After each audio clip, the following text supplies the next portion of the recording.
All right. Hey, guys, what's up? Welcome to Get Heavy Podcast. I'm here with another glorious Corona Chronicle. We got Shimer in the house, and we have our super good friend, Eric Reiser Rodriguez, local Ventura man about town. He works for a nonprofit organization that helps intellectual and developmentally disabled people. He's a Buddhist, meditates, just generally a better person than we are all around. So we wanted to talk to you, man, and just kind of, check in with you and see how everything's going in your world, Yeah, man. Well, I continue to work. We because of the work that I do, we support people.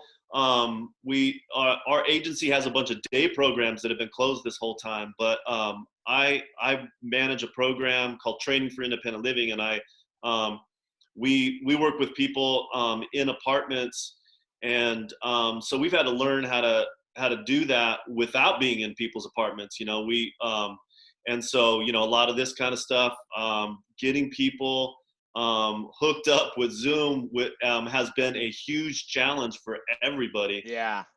And for us, we may have people that have real challenges understanding technology, or maybe they don't have equipment. They're some of the folks I had to call them up and walk them through setting up an email account, and then do the every step of the way. It's been labor intensive just to get some people have the like government phones, and they're like they can't even get on a phone. So there's been a lot of struggle to connect with people other than just old school telephone call, which we do that too. And we show up at people's like outside the window, and we'll take people through stuff. That's awesome, man. And that was kind of early days. Now we're wearing a mask when we show up to people's place, and and all of our work is person to person. It's been a challenge, and a lot of what we've been talking about with our whole agency, and as we meet on Zoom with managers, just trying to get creative about how do we do the things that we used to do to support people virtually, Mm-hmm. And then in addition to that, like all the employees, like we have tons of people that also have the same issues, like they don't really know how to use stuff, Yeah. Yeah. And so it's been a lot of and in the beginning, not even knowing, like, should I tell people to stay home? And, in the first 2 or 3 weeks, it was stressful just to even know what kind of schedule. And still at this point, we're like, well, we're not sure when you might be able to come back to a program that you used to attend, or when people are going to come back to, like, still this deep in this fucker, we still don't really know what to tell people. Like, just stay tuned, which has its own level of people. Most people don't like that. Most people want a schedule. Most people want to know what to expect, and we're all just like, man, hold tight, Yeah. Well, it's crazy because I wanted to see, like, have you, since this has all happened, when you're dealing with these guys, they're immune compromised most of the time anyway. A lot of them are, right? Because that's what. Well, just for the record, I used to work where Eric works, and this was 12, maybe possibly 15 years ago at this point. It was a different organization then, but I noticed that there were a lot of people were sick a lot of the time, and they have a hard time taking care of themselves sometime, and they really rely on us to help them with their hygiene and stuff like that. So have you had cases where you think it's like, oh my, is this spreading bad? Or it seems like you guys probably helped lock it down pretty quick, right? We did, and we have some things that are in place that were really helpful, in terms of cleaning and all that kind of stuff, because we have to. But even me thinking about the way that certain staff members fed or changed people or whatever, I'm thinking like, man, there's no way we're going to be able to do that. Right. Yeah. How are you going to change someone's diaper, dude, right now, like, why were we ever like feeding people who cough all over you, like without a face mask, like without a mask and a face shield? Like, why were we ever doing that? Like, now with this new information and, you know, like just reassessing the kinds of things that we did before. So, yeah, that's one of the things that's hard to figure out. Like, there are a lot of people who have, you know, comorbidities. There's a lot of people that we support, and when are we ever going to be able to get them back into, you know, and so are we going to be able to continue to support them, or when will that happen? And, you know, just like with us, with like, I mean, our business isn't any different than anyone else's. I mean, like, you look at a restaurant and go, okay, whether or not the government says you can go in, what's your business actually going to be like, you know? Right. How do you keep people safe, and will people come back in the door? Well, you know, and the level that you feel safe at, let's say you say, okay, 40% of the old capacity, can you have a business like that? Can you continue to, you know, can you stay alive? Is it even sustainable, you know? Is that sustainable? And that's what, you know, and I mean, we've got no fucking clue how long like this is going to go on. I mean, not only, and yeah, regardless of whether or not the government says, it doesn't really matter, because people are going to, like, they're going to take care of themselves in whatever way they feel safe. Well, because, yeah, exactly. It's like if the government right now was like opened up everything and had like you know, everything was just like, here, everything's open. Who's going to go to it? I'm not. Right. You know, like for you, John, and I've got 10 friends who like work in either behind the scenes or on the, or on stage. And like, I'm not down to go to a concert and stand shoulder to shoulder with 1,000 people right now. Like, I'm not doing that, you know? No way. So like, I'm still scared to give. I'm still scared to give most of my friends hugs. I know. You know what I mean? Like, that's a whole mind fuck. We don't have any idea. Like, me too. I was like, I've been seeing you from a distance for 3 months. We stand, you know, apart from each other, and I'm not hugging you. Neither one of us have been sick. What am I afraid of? You know? Yeah, exactly. Not hugging, you know? No, but it's still not like bring it in. Each other from from 10 feet away, you know, like, so there's a whole psychological part of this that like has nothing to do with, you know, with what the government does or even makes any sense. Well, and we haven't even hit that part of it yet, as to how you're going to react when everything opens up. You know, no one knows.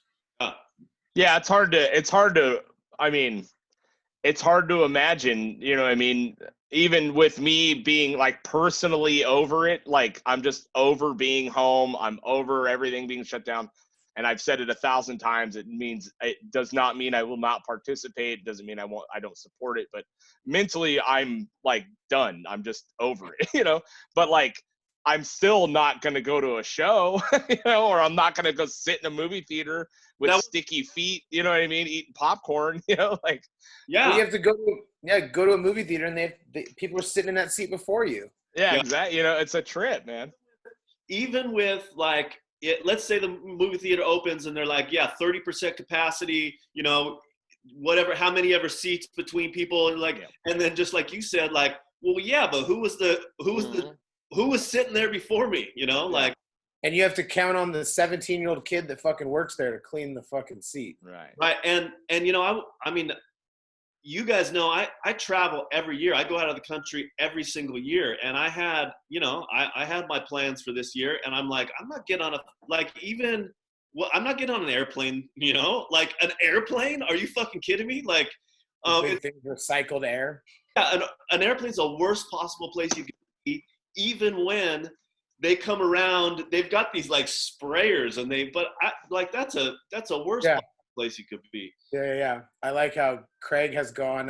Oh, okay, there we go. Sorry, guys. I didn't mean to. I had the wife knocking, you know. That's all right. Oh, yeah, for sure. I was hoping you guys would keep going without me. We just, it's basically you're not wearing pants and you had to get up. Yeah. Oh, I have pants on. They're just pink shorts today. I was trying to be festive for Festivus, you know? Oh, look at that. Look Yeah. at that. Anyway. That's called not having to do shit this week. That's right. 100%, dude. Yeah. Anyway. Like, a lot of construction is going on, but you haven't been working? So I have had to transfer from being an instructor teaching people how to run equipment on a job site, you know, at a training facility, to being an online instructor. So I'm literally trying to, like, we've been doing online courses for the last 6 weeks straight, trying to get all the apprentices through their stuff.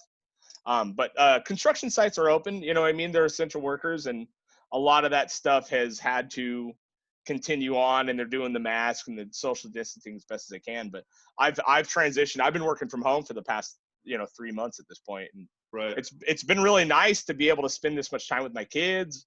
I mean, I have a young, I have the 1-year-old, and I missed a lot of my first 2 kids, Yeah. So that's been really cool. But literally, it's like me on a PowerPoint, and it's as hilarious as me going like, "Here's a bulldozer, you move the dirt." Like, it's not that ridiculous, but it feels that ridiculous at times. You know what I mean? I'm gonna come over in full PPE one time Yeah. and record you for. I'll post some conversations, and it's me going, it's just it's a really, I mean, I left the construction industry because I got this job to be an instructor, essentially to teach people how to run equipment through my union, which is like the job, it's the retirement job, you know what I mean? And then within my first year to have to figure out how to do this online is like, but it's a lot of Zoom. We have Microsoft Teams that we're using. I'm building quizzes, doing PowerPoint presentations and stuff like that. But I'm realizing that I might be the only motherfucker in this union that knows how to use a computer. You know what I mean? Is what's turning out, because I'm banging shit out pretty quick, and everyone's like, "What's happening? How are you doing that?" I'm like, dude, I just had to explain to you how to, like, copy and paste a link. Right. And that's fine. You're a construction worker, dude. Like, you're not expected. Like, this dude can cut a slope beautifully. Right. But, it's just the computer is not his world, and it's not really mine either. But yeah, I have a better understanding, I keep talking to people I work with. I'm like we've got to make ourselves essential. So that's what you're talking about. You're talking about making yourself essential. Essentially, yeah. Because the axe is coming. I mean, there's no way that all these businesses can sustain all this, like, so if you're not essential to your business, mm-hmm. And then, like, then the work's going to be tough to find, because there's going to be everyone else for something too, Oh, for sure, man. I mean, that's kind of I think that's, if you take that stuff, I take a lot of the like punk rock ethos. Like, I take that stuff very seriously. You get in there, you do it yourself. You find your own way. You make your own path, and that's what I've done with every job. I topped out in construction in 10 years, dude, and that's a 20-year trajectory. And it's because I think that I figure out how to get in there and do exactly what you said, make myself essential. I think we all do this. You know what I mean? Like, you get into a spot, you make yourself absolutely essential to the project, to the job, to the business, to the whatever, and then now you found your place, and then at that point you can thrive. So a lot of people don't have it. I mean, a lot of people just don't have that in them, but I certainly do. I know John does. It seems like you do, because you when you got hired at your company, I remember when you first started there, it was you essentially kind of jumped up pretty quick, but by, I would assume, making yourself essential, Sure. Yeah, I moved right up, and and I'm part of the leadership, now. Yeah, exactly. Yeah, Scheimer went from dirty floor sleeping with us on tour to managing very big bands on tour. You know what I mean? Because he made himself essential. It's and some people aren't in this, especially in this climate. Some people don't have that option. You know what I mean? Their job is just done right now. You know what I mean? And I always had me and my buddy, we always joked about, because I always had people tell me how lucky I was. And right. I was like, let me show you the path of luck. Yeah, lucky. Yeah, let me show you this path of luck that I've taken. It's just been fucking given. Yeah, just all luck. It's just been stumbling into luck, piles of like gold. her. Yeah. Her. Yeah, I know, like, you don't believe in luck, but I believe in a little bit, you know what I mean? But I think it's 99% hard work and determination that gets you where you are, you know what I mean? Yeah. You might be in the right place always, at the right time every once in a while, but, yeah. you know, it's because of your hard work and determination puts you in that spot, you know? So it's weird. Well, but, if luck exists, it exists equally good and bad luck. So, you know what I mean? right. Like, of course you get opportunities that you just kind of lucked into. And you also have huge challenges that you had no part in fucking up, you know? Like, Yeah. I mean, yeah, it's hard work that puts you, you know, and then sometimes people also use luck interchangeably with gratitude. Like, I feel lucky. Well, I mean, you know, grateful and lucky are different to me too. You know, it's like, oh yeah. Yeah, it's a trip, man. So one thing I wanted to ask you about is you know, in dealing with all the, you know, the people that you deal with and stuff like that, I mean, how is their mental? I mean, do a lot of them understand what's going on? I mean, how is it affecting their community at this point? yeah. So, yeah, that's been tough, you know, to teach the folks that we support how to do things completely differently. And, you know, in the program that I have, where we're training people for independent living, you know, we're teaching people independent living skills. So things like cooking and cleaning and banking and shopping and all that kind of stuff. And, you know, they need training in order to get there. Well, you know, now the stuff that we've been teaching them, now we've got to teach them new things. And our job changed a lot between like things that are like sort of tasks to do to like we're having to really do a lot of emotional support, you know? Right. And because they're you know, when I worked there, it's a lot of very sensitive people. You know what I mean? You can I imagine like I've never worked in the line of work you guys are in, and I imagine that repetition is very important. Super important. Right. You know what I mean? Like where it's like anything, you know, in any kind of hiccup in your day, and then now living in a day where it's been one long day. Yeah. Right. It's a huge hiccup. And some of the things that we teach, like some people really, the routine, you know, the repetition is what helped them get to be able to do it independently or pretty independently. And then to say, yeah, throw all that out the window. This is what we're doing now.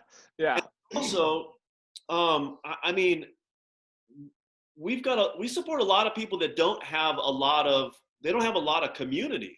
So the emotional support now is super important. Like being part of their program, that's where their friends are. They don't have a bunch of friends, and you know, like, so they oftentimes they are pretty isolated. You know, the folks that we support in my program, you know, a couple of them are really staying in all the time. And so our job is to try to, you know, get them out for a walk, you know, I mean, as simple as, but the same thing is true for, you know, I mean, you guys have all kinds of friends and people, you know, and like, I mean, the same thing's true for everyone, you know, it's like, okay, I got to make sure I'm taking care of myself, you know, and all the ways in which we can take care of ourselves, you know, like, I mean, sometimes people are sitting around. I had a meeting with like what we call the circle of support. So people that who get services in our agency, there's a regional center that is kind of the case manager agency that takes the money from the state and gets so them and, you know, whoever their staff member is, and, you know, a circle of people. And the service coordinator asked this individual, like, what have you been doing? Have you been getting any exercise? And this individual literally said, I walked to the bathroom in the fridge. Like, that was the literal answer. That's it. That's what I do. You know? That's a trip, man. I mean, you know, because I always experience a lot of, you know, it's those like I guess old stereotypes where, you know, you see someone with Down syndrome and you just automatically assume they don't got as much going on in their head as you do. And it's absolutely false. I mean, you know, I've had some incredibly in-depth conversations with people, you know, when I worked at that facility that, you know, you were like, dude, profound, you know, not only that, much more well-rounded than I was at the time. You know what I mean? It's a trip. So I'm hoping, you know, I know they're in good hands. I know you guys are doing your best. I'm so, you know, I just wanted to know, like, you know, how it's affecting. So that's cool to hear. I think it's tough for some people. And every time we do have contact, we have a phone call, we have a Zoom, you know, people are like, when can we come back? I mean, people miss our, you know, it's a community, right? Yeah. It's their tribe. Right. And we're not different. We're like, when can I hug one of my friends? You know, like, you know, it's the same. Yeah.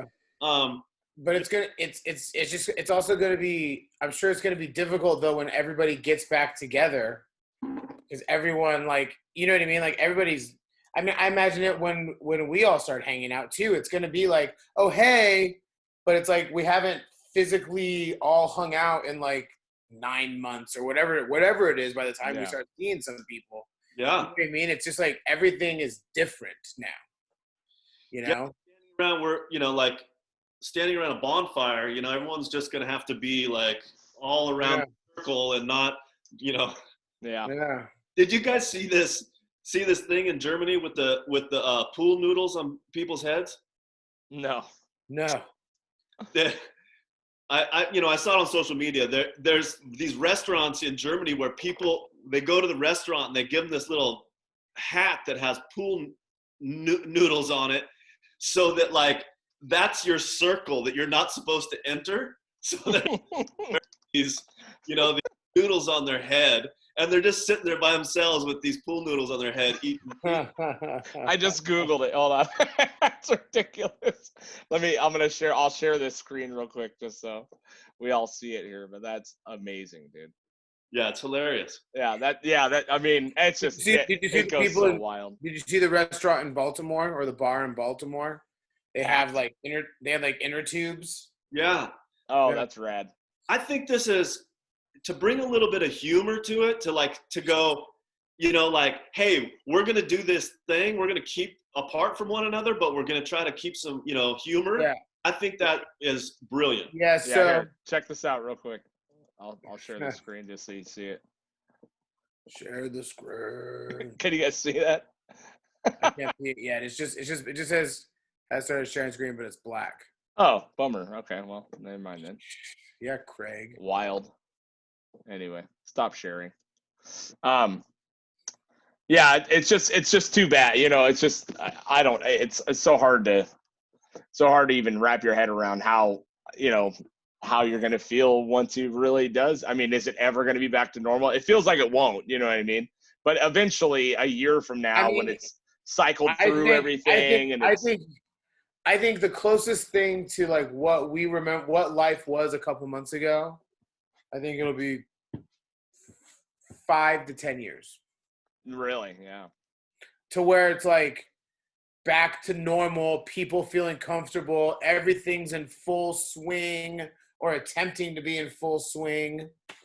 I mean, it's gnarly. I mean, for my aspects of it, like the music thing, it's like, okay, we'll allow concerts, but it's not like all of those bands can just go tour, can just like pick up and go tour right away. You know what I mean? Like, it's not financially feasible.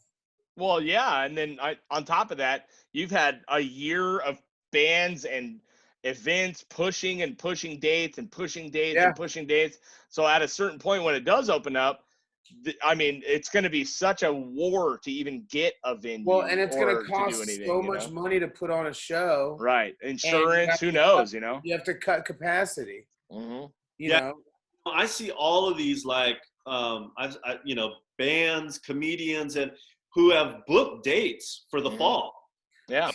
We don't know if that should, like, we don't know if to show up to any of those. And who wants to go? But that's the thing. It's like who's going to show up to these things? You know what I mean? Well, a lot of people will, but not who. You know. But how are you going to count on these people showing up? Yeah, it's hard to say. I mean, I've seen some comedians that are already starting to Country book artists should shows. do well. Yeah, Country music artists should do well. Those yeah, people would sure. up. But even comedians, I mean, there's like a handful of comedians that are booking dates in Texas and Washington and, all these areas that are opening up. You know what I mean? See, What? but a comedian is cheaper all around. Sure. Yeah, You compared could, to a band, so 100%. they But could you're do. still selling 900 tickets, you know what I mean, to a venue, you know what I mean? It's a lot of fucking people, Yeah, no, yeah. But it's Yeah. 900. But like, I mean, where are they playing? Are they playing 900 capacity rooms? Yeah, like 1,000 capacity rooms. It's So the they're couple probably guys I'm only talking selling about are like like Brendan 300. Schaub and those guys. I've been hearing them on the podcast talk about, going to markets that are starting to open, Texas, Washington, Ohio, shit like that, where Washington is already through most of their stuff, so. Well, But, who knows? we'll see. I mean, like, once that starts happening and once things start opening up and people start doing those things, we'll see. I mean, you know, I'm no historian, but I remember from after World War I, people went out. Wait, Eric, how old are you? Yeah. 108. Yeah. Go ahead. Yeah. After World War One. 108 is a sacred Buddhist number. Did you know that? No, I didn't. I mean, yes, I did. I knew that. There was a band. There was a band called 108. Yeah. Oh, snap. Nice. Like, people went out and partied in the streets and all got, like hugging and kissing and drinking together and all this stuff after World War I ended. And the ensuing second wave of the flu killed more people than the fucking war did. Right. Yeah. So, yeah, I mean, and that's what you see, and even in the couple articles I read today, even in the communities that are starting to open up, you're starting to see numbers starting to rise again. You know what I mean? So it's like it's gonna naturally, I mean, in the end, shit's gonna open up, and people are still gonna keep getting sick, and it's up to what I mean. It's up to the people that want to go out and the people that don't want to go out. yeah. Well, I mean, there's just, and it goes to what we were talking about before we started is it's just the general, for any of us to assume the federal government or a government in any sense is going to be fucking doing exactly what's right for the people is asinine. You know what I mean? It's mismanaged, it's misappropriated, it's misfunded, it's the whole thing. You know what I mean? They're wasting our money constantly, but there is ways to do this. You know what I mean? Individually, state to state, county to county. But it's such a huge machine, I think, that once it starts rolling, how do you, like we were talking about, initially testing everyone would have been the way to do that. And then keeping the people infected or even at risk at home, rather than completely shutting down the country. And that's the thing that I think is the worst thing, that, like, yes, there were things that could have been done ahead of time. And there were things that could have been done, at certain points. But then even once the horse was out of the barn, we still haven't really, like, okay, like I remember, 2.5 months ago, hearing this phrase like wartime mentality. There still hasn't been any real attack of this, it's like, right. The only way that the reason there has to be a blanket shutdown is because there's no testing to be able to target sick people. That's the only, that's the only way that you can do it. There is no other way. Right. You either tell everyone to stay home, or you find out who actually has the virus and you ask them to stay home. And right.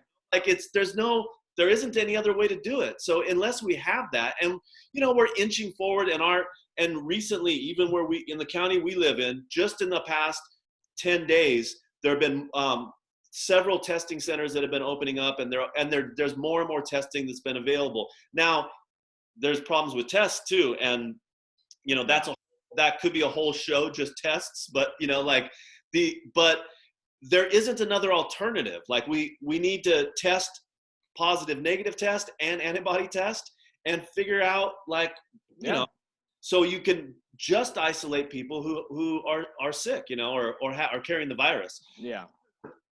But now you're at the mercy of the government and these people making the decisions, assuming that they're making the test correctly without cutting corners, and how many false positives. And then on top of that, there is something to be said for making healthy people stay home. On top of that, you need to be out among people to, have your body react to normal viruses, flu viruses, cold viruses, any other thing that might, you can potentially create a huge, bigger problem by having healthy people stay in their houses and not be, they're devaluing their own immune systems by not, contacting anything. You know what I mean? There's a million ways. And then also I remember when I start bitching is that I'm judging this in real time. You know what I mean? Like, this isn't 100 years later where we can look at it. It's like, we have the opportunity now to find all this information so fast and then be like, they should have done this and they should have done that. And I can't believe they're not doing that. And it's like, dude, it's a shit show, man. It's an absolute shit show. I mean, I agree with everything you said, except for they should have done this. There were people in January who had, and some of whom were in our government. Oh yeah. Who came out with plans. Testing was the first thing on the list. So some of this, yes, you're absolutely right. We do that all the time. I do that all the time. I'm like fucking Monday morning quarterback. Like, fuck, like, why didn't they run this play? But why didn't they just hand it off to Marshawn Lynch? Yeah, anyone with any functioning brain understood from the very beginning that testing was the most important part.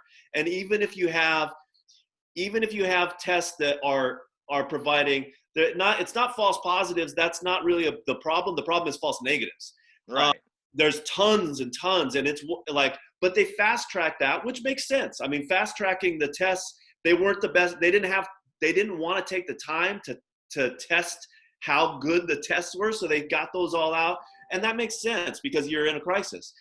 But testing remains still 3 months later, after we found out, like, oh, we've got a real problem, there still isn't, I mean, a week in, fucking Taiwan, Hong Kong are doing, North Korea, they're doing 10,000 tests a day, like, right away. Right. And I mean, and we're doing that too, but we're the expert, like, opinions that I've read, and I've read these plans that like conservative and liberal think tanks have put out. They're saying that, like, that we need to be doing 5 million tests a day in this country just to keep up. And we're doing like, 150,000 across the country, which is better than early days. Not. But we have, we've got almost 400 million people. And, and what the Asian countries were doing, we're like, we're going to test people like every few weeks. Like, you're not going to get one test. You're going to continue to test, Yeah.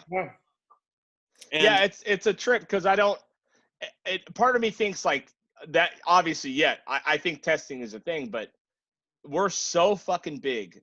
We have so many people in this country. I understand that China has so many more, there's a lot of people everywhere, but it seems to be that we're on the cusp of like this ridiculous divide between the right and the left.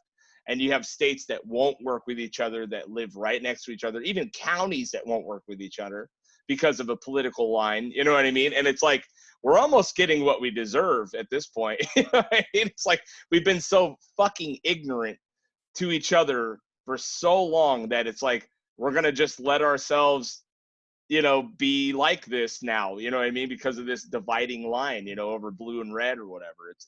It's the saddest thing to see, Yeah, and I'm in and I wanted to bring up too that you have a Facebook Live thing that you guys do that's a lot about politics and yeah. And you were telling me it's based on gaining back the art of the conversation, and having a political disagreement and being okay with it, Yeah, my friend John and I, we call it Common Ground, and we do it on Facebook, Facebook Live. So we started doing Zoom also, and then putting that, broadcasting that onto Facebook Live, and people type in. We're going to start having guests like this now. We never did before. All we did was broadcast on Facebook Live, and then we would read comments and then we would respond to them. But yeah, it's mostly political, and our whole idea is that, like, let's try to have a conversation where we're not making assumptions about, if your you know, whatever, like, just let's not call somebody conservative and decide that means that they believe all these things, or liberal, and that means, and then dismiss let's just have a conversation about an issue, and let's not bring up those kind of labels at all. Let's just try to let's discuss this issue. And you know, I think it's really good. I think that when we have conversation, it's pretty easy to find something to find the common ground in, you know, like we can agree on something, even if we have really different views about. Now, some people are yahoos, you know, some people are just like, minute one, they're calling you some name and they're making an assumption about, I mean, you know, Oh, yeah.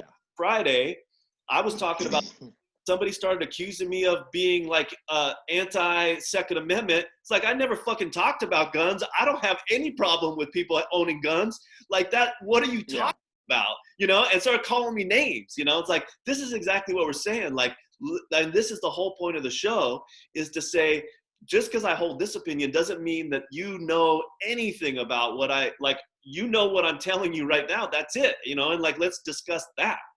It sucks when it's like we live in a world where it's like, if you believe, you have to be like full bore on a team. You can't just be like, hey, I like a little bit of that. Hey, I like a little bit of that. Hey, I like a little bit of that.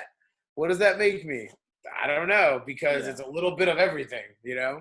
Yeah, I mean, this is a dying star as far as this stuff goes, you know, the political lines. And it's so shitty because we get thrown, everyone gets thrown into these categories, you know what I mean? When it's a very small like vocal majority that gets the right and left, the extremes, you know, their points across. And for some reason, you know, the algorithms in Facebook, they actually give you shit that pisses you off because you react to it. So now you're engaged. And so now it's this big cycle, you know what I mean? Like, I just think it's such a vocal minority that are that asinine that can't. I mean, my old man is a 4chan Trump supporting, you know what I mean, a full-blooded red American, and I fucking love the dude to death. And we argue and we disagree and we agree on certain things, you know what I mean? You know, and but we can still, at this point, you know, there was many times where we've had blowouts, but we can walk away and be cool, you know what I mean? And I think it's starting to get back to that again. You know, the pendulum seems to be swinging, you know, and the left has overstepped just as much as the right, you know what I mean? And they're both pretty embarrassing, to be honest, you know? I hope you're right. I'm not seeing that. And this, as I said earlier, like when we were first in early days of this, you know, COVID situation, people were together. There was a crisis. But we're back to it being completely political. Oh, yeah. And make no mistake, it's not just, yes, you're totally right about the Facebook algorithm, but then also all news, all they care about is clicks and likes, and, you know, like, that's all they care about. So all they're doing is stirring the pot. And politicians only, you know, like, they're gonna support their team, as John was talking about. It's not like common good. It's like, I'm supporting my team. I'm this, you're that. It's team sports. It's tribalism. I mean, it's pure tribalism. But the, you know what, this conversation, like, either health risk mitigation or the economy, that's a politically motivated dichotomy.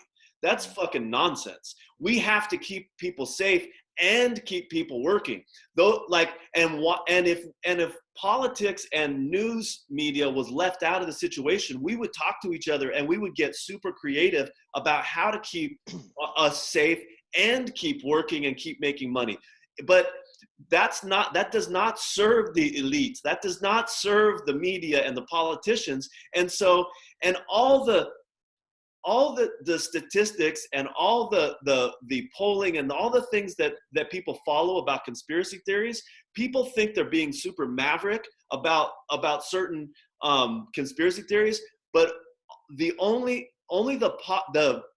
conspiracy theories that get really popular are the ones that media people and politicians start espousing. So once again, the elites are the ones that decide. Even the people that are like, I'm fucking super woke, maverick and deviant. No, those are the ones that are coming from the top too, Of course, man. It's all disinformation. It's all there's gonna be a you know?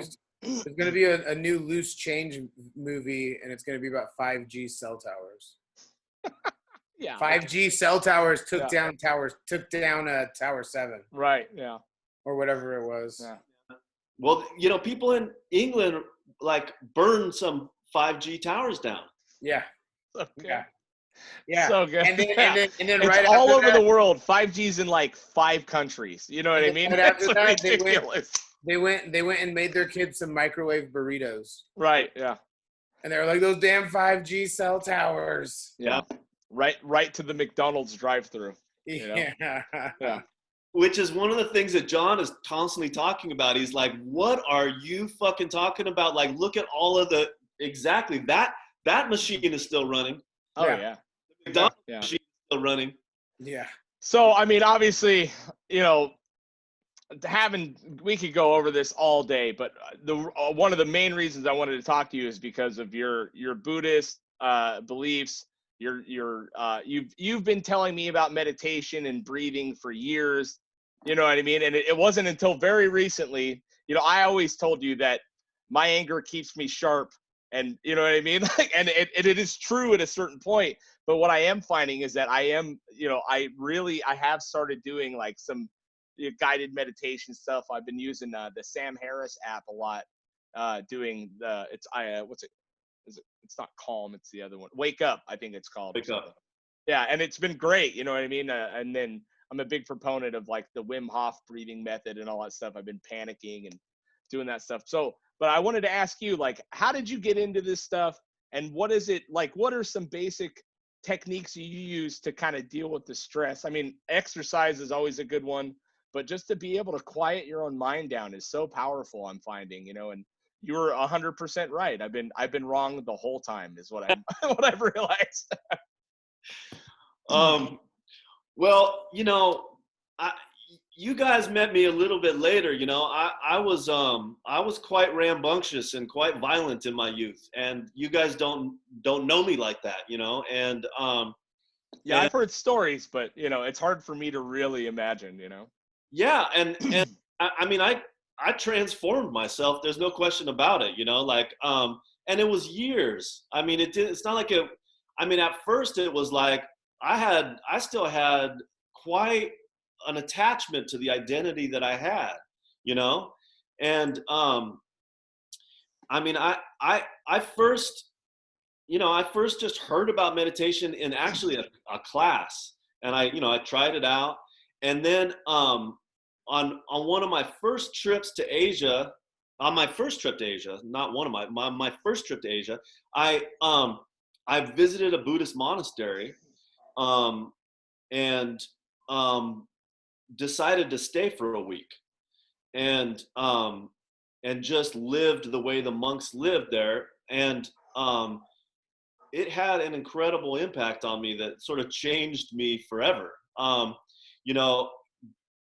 Getting up in the morning and spending the vast majority of your day meditating, and if you're not meditating in the traditional sense of sitting there, which we did that, and we did chanting, but then also there was instructions about how to mindfully clean and how to mindfully eat, and I was introduced to these concepts, and I went back to life and carried on much the way I did before, but I was hooked.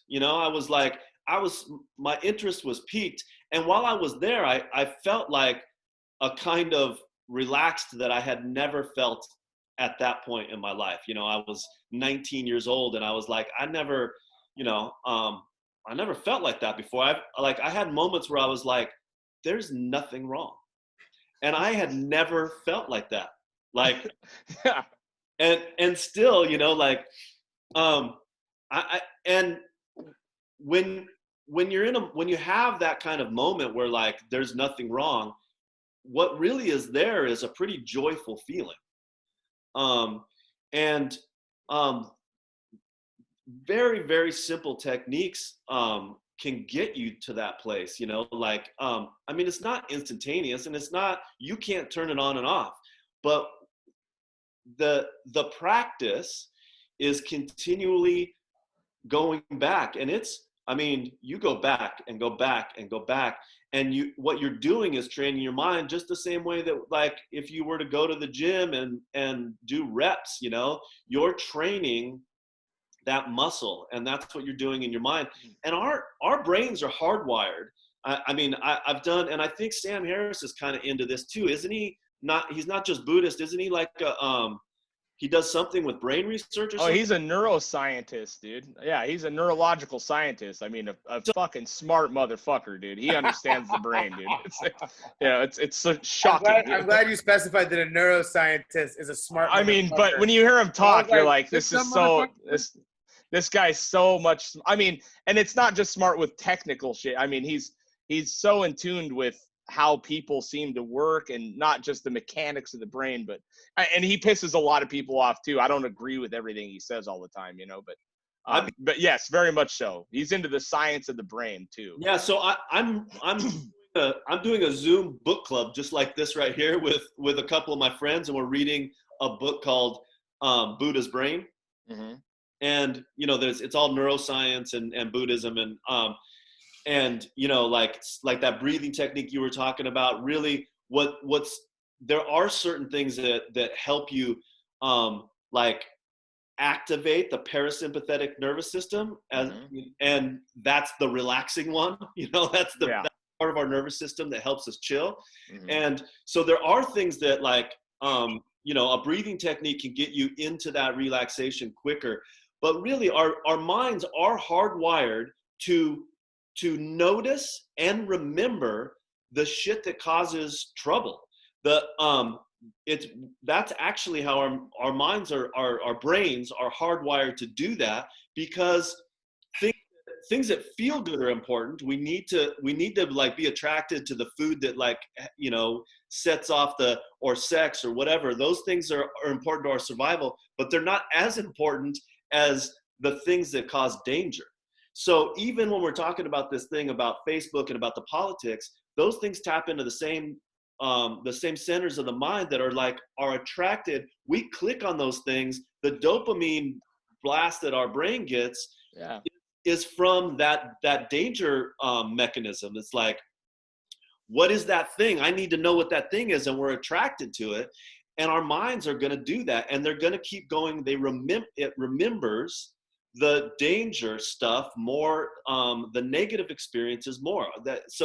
You're talking about hundreds of thousands of years of evolution, you know what I mean, of us as a species of human running for our lives from animals, or running for our lives to animals to kill them, or surviving, or warring with tribes. You know what I mean? Like, I read a statistic that, like, we're still 10,000 years behind in our brain compared to how we're living now.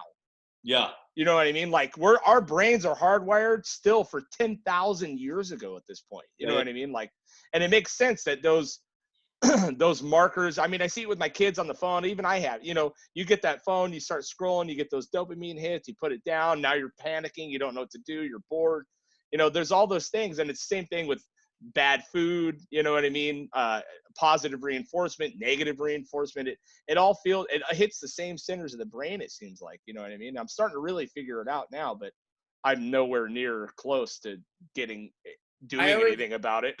You know, there's times when I have, like, moments of, like, everything is okay, and it just like I constantly am thinking and trying to work on myself, and, you know, always in different practices, therapy, meditation, all of it. But there's times when I have these moments of just like, holy shit, life is really nice. And, like, I can feel it in my brain. And I just, like, when those moments hit, I'm just like, I sit there and I just close my eyes. I'm like, oh my God, enjoy this moment right now. Hold on to it. Enjoy this nice moment. So, like, I definitely, as someone who's probably practiced less than both of you guys, it's definitely something of interest that, you know, I can see helping the world. Yeah, man. So I'm also, I told Craig the other day that I was I've been doing these retreats on Zoom for the past few weekends. I mean, one of the things that I've been doing that I'm stoked on with the, stay at home, I don't have to, like, I might not have gone to LA or to Seattle or whatever to these retreats, but guess what? On Zoom, I'm down, You're there, yeah. like, making myself something to eat, and 3 minutes later I'm on, like, Yeah.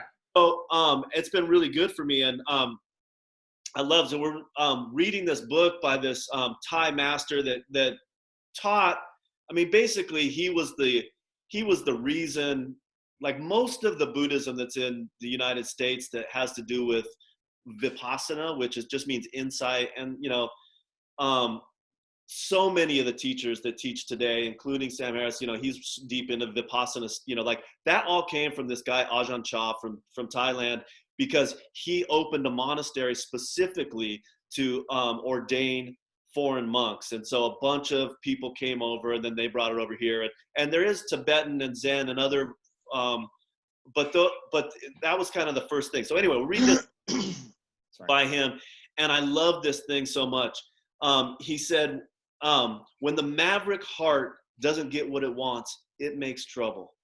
And I was just like, I just started fucking cracking up. Like, yeah, that shit that, when it does make trouble. I mean, when you're really attached to something, and you guys both know I've had a tough past year. When you're very attached to something, man, not only does the heart hurt, but the mind spins, and it does not want to be wrangled, and you've got to tell that thing over and over and over again as often as you can to come back to this present moment. And so that's what meditation is. Yeah.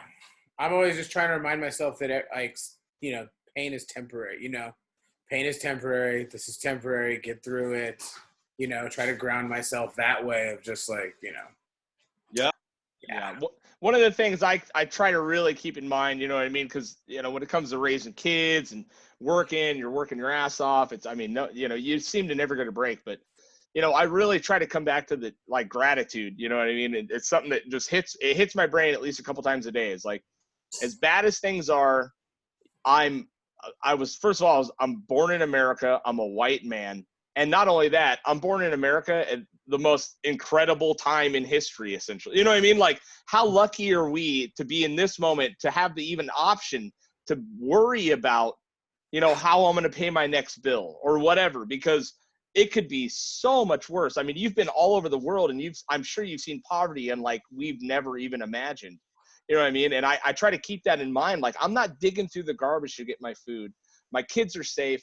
Everything's fine. This temporary thing that I'm pissed about, the guy on the road or some dickhead at work or whatever, like, these things are so finite compared to the grand scale of human history and how bad it could really be. I mean, when I read that, there was a post that was, if you were born in the 1900s, the amount of like trials and tribulations you went through your whole life. And I was like, dude, we got through 9/11. That was rough. You know what I mean? Yeah, and obviously millions of people suffer every day, and I'm lucky, dude. I'm a lucky motherfucker, and I try to really keep that in mind, when my brain starts bitching, you know what I mean, about how bad things are and how unfair it is. And, all these things. It's just, the gratitude is really something that's kind of helped anchor me down a little bit, and then to really remember to, okay, like you were talking, John, like those moments where life feels great, like when I'm hiking or riding my bike and I'm at the top of a mountain or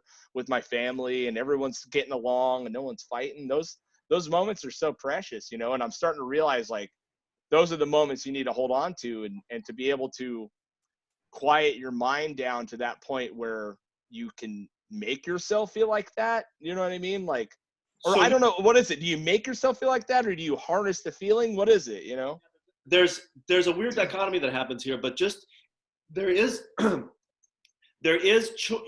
you want to do is you want to choose, like, both things are real, right? You've got whatever challenges you've got, those are real. And the things that you could be grateful for, those are real. So there is a choice to make. Which am I going to focus on? But as I was saying, the brain is hardwired to focus on the challenges, to take for granted the things that are already set. Man, I already put all this food in the store for the wintertime. And, like, I mean, the things that that you do, our brains are hardwired to like sort of take that for granted. But so there's a choice to make in terms of like, I want to be grateful for these things. That's real. But since the brain is hardwired, you've got to practice. You've got to teach that. You've got to teach your mind to obey a little bit, because what it wants to do is it wants to focus on the things that it perceives as threats instead of the things that. So both things are true. That it's not like Buddhism does not ever suggest that. In fact, what it's saying is be present with whatever is happening, even in the pain. But then also, be disciplined enough to notice when it doesn't hurt, and if that's different right now to right now, then it is. And if it goes back to hurting the next second, then that's so. Practicing helps you notice how the pain, and that could be a pain in your knee from sitting cross-legged, or that could be emotional pain, but it does change. And the more time you spend in meditation, the more you have the ability to be able to notice what's actually present instead of deciding this is my feeling, or this is how I feel about this, or this is how I'm gonna feel if this thing happens. Not like the training is about noticing what is real and accepting it. And in Buddhism, there's I'll try to keep this real short, but there's a few foundations. There's something called the Four Noble Truths, and basically it says life is going to include pain,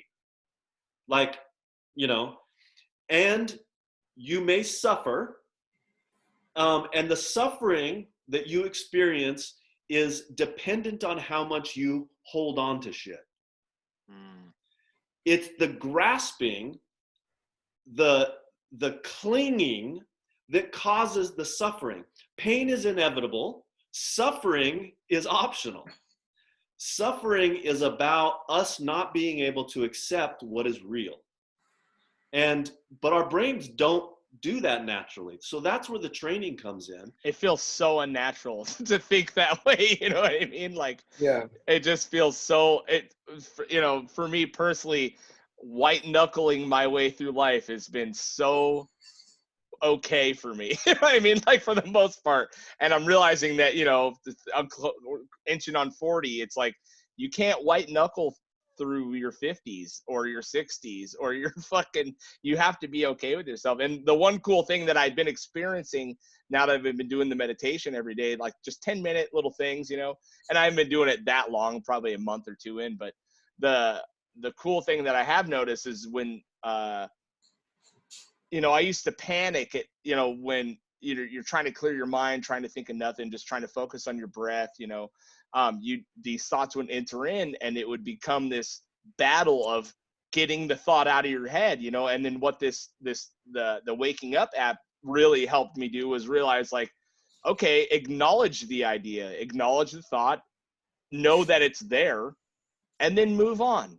You know what I mean? And that was like so big for me to realize, to like, it doesn't have to be a battle for me to clear my mind completely, because it's probably not going to happen. You're going to have rogue thoughts, or maybe it will for certain amounts of time. But it was so cool to be able to let go of the thought and just acknowledge its presence, acknowledge what it is, and then continue thinking about the breath. You know what I mean? That was really enlightening for me. The truth is the battle. You engaging in that battle, it elongates the process. Oh, 100%. I'd spend 5 of the 10 minutes fucking fighting myself over one thought I had. You know what I mean? And then over the last month or so, it's been easier to deal with. For it too. So now you're in battle, and then on top of that, you're going, why can't I fucking do this? and you know, like that whole thing happens. But the mind is gonna think. You like that's what it's there for, and you want it to. Obviously, it serves you. It's not gonna stop thinking ever. What you can get better at is not engaging it. One of my teachers one time said, "Hey man, the Jehovah Witness is going to knock on the door. You don't have to invite them in for tea." Yeah. Like, you know, like that, you know, the think. If you just watch it, and one of the famous Buddhist imagery that's used is like if you're lying on the grass and you're looking up and a cloud, you know, is going by, and like if you don't follow it with your eyes, it just lasts this long. And that's the same way. If you don't engage the thought, if you don't hold on to it, you don't get drunk. You know, you don't. Oh, totally, dude. That's Kicking and screaming. I dragged myself for the first like 5 minutes, but Yeah. yeah, that's so cool, man. I've been working on a thing called radical acceptance, which I'm sure you've heard of. yeah. That's been like something that I've gravitated towards as far as like getting through things. You know what I mean? Like, and I had never heard of it before until like a few months ago. I've never heard of it at all. You know. This is the first time I've ever heard of it. It's basically the practice of accepting life on life's terms and recognizing that you can't change shit. You know what, Shimer? You've been telling me forever. It is what it is. I mean, it is what it is. So I feel like you've been practicing that for a long time. You know. One of the things the thing is, one of the things that I was listening to, and is like this lady. She goes like, basically, it is what it is. Yeah. You know, and I'm like, damn. I'm like, I always say it kind of bullshittingly, but when she was saying it in that context, I'm like, it really is what it is. You know, but I think I've always said it is what it is, but I've never accepted it. Right. You know, I've always been like, how can I change this? How can I change this? You know what I mean? Like, how can I change whatever it is that's bugging? Instead of just going like, this is happening. This has happened. Here we are. Be okay. You know? Yeah. So that's, you know, in meditation, what, you know, the continually bringing yourself back to the present moment is exactly, the present moment is helping you do that. Like it's training. It's training not so you become an excellent meditator. It's so that when you're going through your day, your mind is now programmed to be able to stay in the moment, not start tripping about like regret or start about what happened before, what's happening, what could happen. You know, you're responding hopefully a little wiser all the time with what's actually happening, not being lost in your imagination. Exactly, and that's what it is. Everyone gets lost in their imagination, and you're not thinking about what's happening in the moment. You start thinking about all these things that aren't even happening, don't even exist, but that's the human brain, and you have to train against that. It's almost always like almost always. Now, sometimes there is danger, like that happens, but most of the time, like if you just check in, like, yeah, everything's okay right now. Yeah. You know, like, and yeah, one of the meditation instructions often is paying attention without adding anything and without taking anything away. So that's that radical acceptance of like I'm not justifying anything. You're not saying you're okay with something. You're not okay with a thing. You're not saying, hey, this is okay to do this, or this is okay that this happened. It's just this happened. Yeah, acceptance, right? Acceptance. This has happened, and you know what? Like, if you don't accept that it's happened and figure out a way to move past it that way, you're just going to constantly be in your head. Yeah, sometimes you decide that there is action that's required, but that doesn't mean that you're not accepting of what happened or is happening. Yeah. Well, and it can be action required, not reaction. You know what I mean? That's another thing. You know, I'm very reactionary. You know, Responding, not reacting. Right. Yeah. Therapy.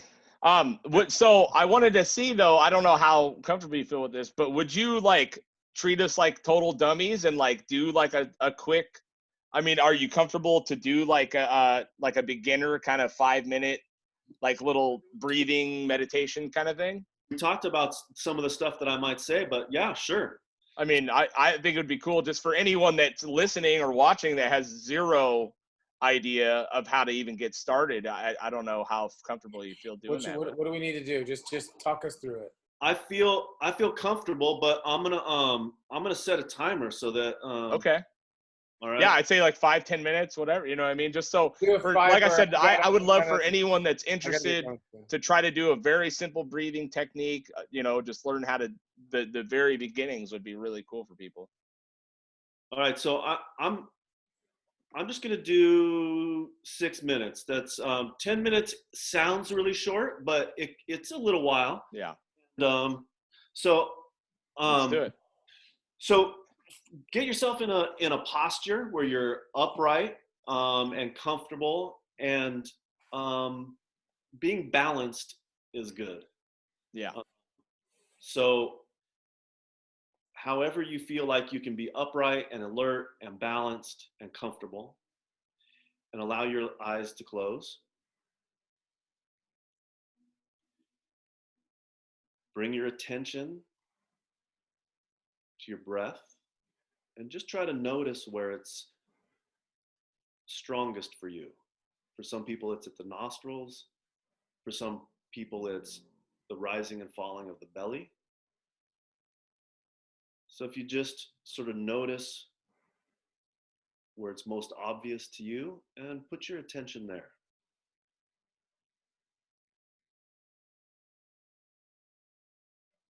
Do your best to observe the breathing without controlling it.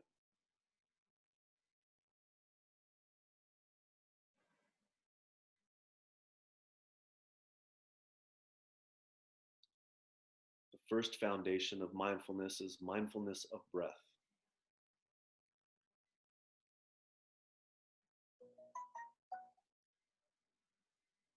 Just trying to pay attention. You're going to hear things, you're going to feel things, but we're bringing the attention of the breath to the forefront.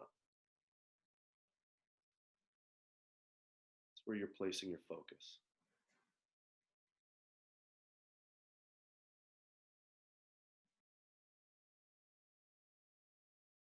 And each time you have a sensation or you have a thought, a feeling, simply notice and bring your attention back to your breath.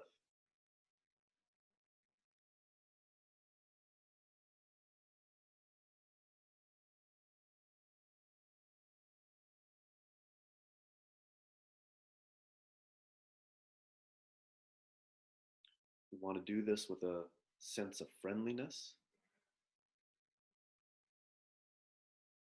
greeting the breath, accepting what is present for us, without adding, without taking away.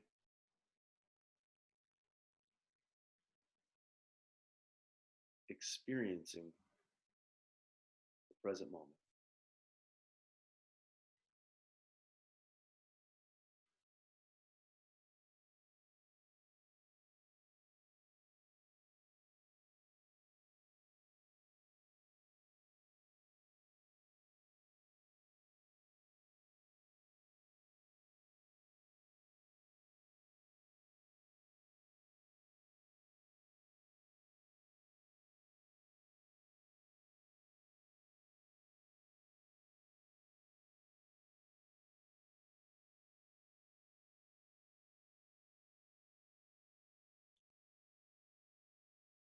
Anytime a thought pulls your attention, just escort your attention back to the breath without judgment.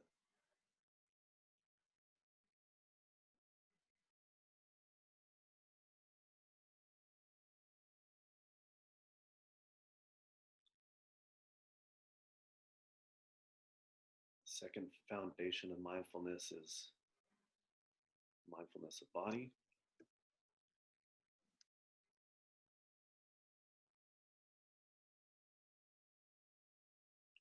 Without losing touch with mindfulness of breath, bring some of your attention to the top of your head.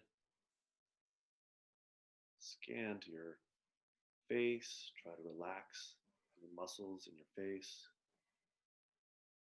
Is your jaw clenched? Your eyes lightly closed, not tightly closed. Is there a way you can relax your shoulders a little bit? As you move your attention downwards, being aware of where your body meets the chair. Can you soften your belly at all? Are your thighs tense? Try to allow them to be relaxed.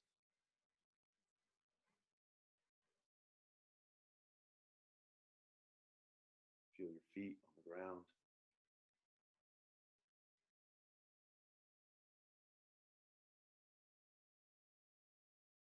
And without losing the felt sense of being in your body in this present moment, turn the majority of your attention back to your breath.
How about just 3 more breaths?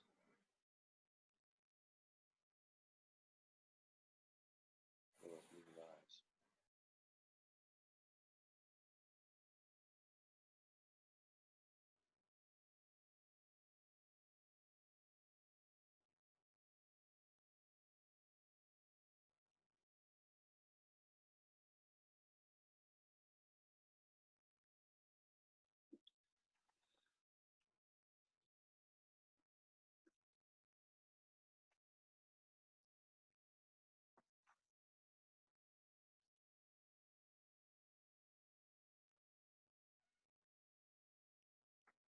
I wonder if John fell asleep.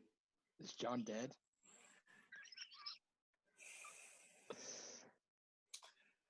I totally fell asleep like, like 3/4 of the way through it, and I all of a sudden woke up and I opened my eyes and I was like, oh shit. And then I just totally kind of fell asleep there too a little bit. I'm gonna tell you right now, Ricer, I'm zen as fuck. Yeah. You know what I mean? that was cool, man. That was very, very helpful, man. How long were you guys staring at me, by the way? 10 seconds. Yeah. Okay, word.